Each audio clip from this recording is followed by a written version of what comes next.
नमस्कार साथीहरू, के तपाईँ फेसबुकबाट मोनेटाइज गरेर चाहिँ पैसा कमाउन चाहनुहुन्छ? 2026 मा चाहिँ मेटाले आफ्नो एउटा क्राइटेरिया लन्च गरेको छ जुन चाहिँ कन्टेन्ट मोनेटाइजेसन अन्तर्गत रहेको थियो।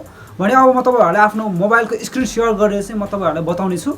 यहाँनिर देख्न सक्नुहुन्छ तपाईँले अहिले चाहिँ स्टारमा चाहिँ के भएको छ भन्दाखेरि चाहिँ स्टारमा चाहिँ पहिला 500 फलोअर्स नै चाहिने थियो भने कन्टेन्ट मोनेटाइजेसनमा चाहिँ अहिले कतिपयकोमा चाहिँ वेटिङ लिस्टमा छ भने कतिपयको चाहिँ अहिले के भएको छ भन्दाखेरि क्राइटेरिया बेस्ड भइसकेको छ।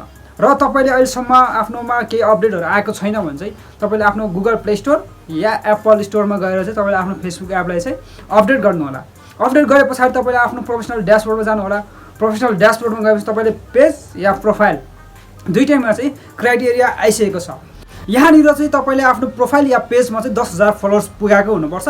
10,000 फलोअर पुर्याएसँगै तपाईँले त्यहाँनिर चाहिँ 1,50,000 भ्यू चाहिँ लास्ट 90 दिनभित्र ल्याएको हुनुपर्ने हुन्छ।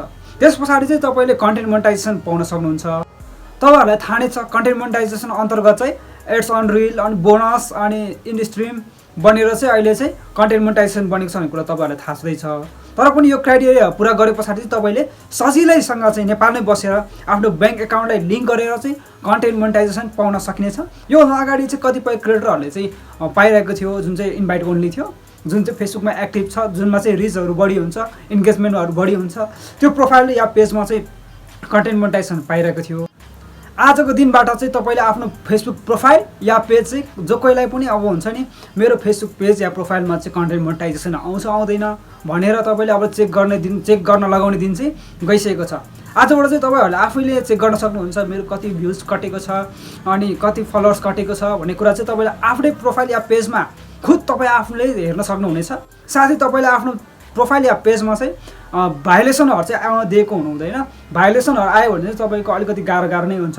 प्रोफाइल या पेज चाहिँ एकदम एक्टिभ छ भने चाहिँ तपाईँले कन्टेन्ट मोनेटाइजेसन चाहिँ अहिलेको समयमा आफ्नो क्राइटेरियाहरू पुरा गरेर चाहिँ सजिलै पाउन सक्नुहुनेछ। भने अबदेखि तपाईँले हुन्छ नि अरूको भिडियो उठाएर युज गर्नुभन्दा चाहिँ तपाईँले स्वयं आफ्नो भिडियो हुन्छ नि जसरी मैले अहिले आफ्नो बोलेर भिडियो हालेको छु त्यसै गरी तपाईँले पनि आफ्नो फेस भएको, आफूले बोलेको, आफ्नो अडियो युजहरू भएको त्यस्तो खालको रिलहरू अनि भिडियोहरू चाहिँ तपाईँले त्यसमा हाल्ने हो भने चाहिँ तपाईँले अहिले कन्टेन्ट मोनेटाइजेसन सजिलै पाउन सक्नुहुनेछ। आशा गर्दछु तपाईँहरूले यो भिडियो हेरे पछाडि कन्टेन्ट मोनेटाइजेसन चाहिँ अब नेपालबाट पनि हामीले कसरी सजिलै एक्सेस गर्न सक्छौँ र कसरी सजिलै आफूले हेर्न सक्छौँ भन्ने कुरा तपाईँहरूले बुझिसक्नु भएको छ। यदि भिडियो मन परेको छ भने लाइक, कमेन्ट, सेयर र सब्सक्राइब गर्न चाहिँ नबिर्सिनु होला है। सबैले अहिलेसम्म हामीलाई फेसबुकमा फलो गर्नुभएको छ भने तल डिस्क्रिप्सनमा लिङ्क पनि छ र हाम्रो फेसबुकको नाम चाहिँ हुन्छ डिजिटल टेक सोल्युसन छ जुन अहिले युट्युबबाट हेरिरहनु भएको छ। त्यही नाम नै चाहिँ हाम्रो फेसबुक पेज छ, गएर फलो गर्नु होला, साथ बढी देखाइदिनु होला है त। Thanks for watching this video.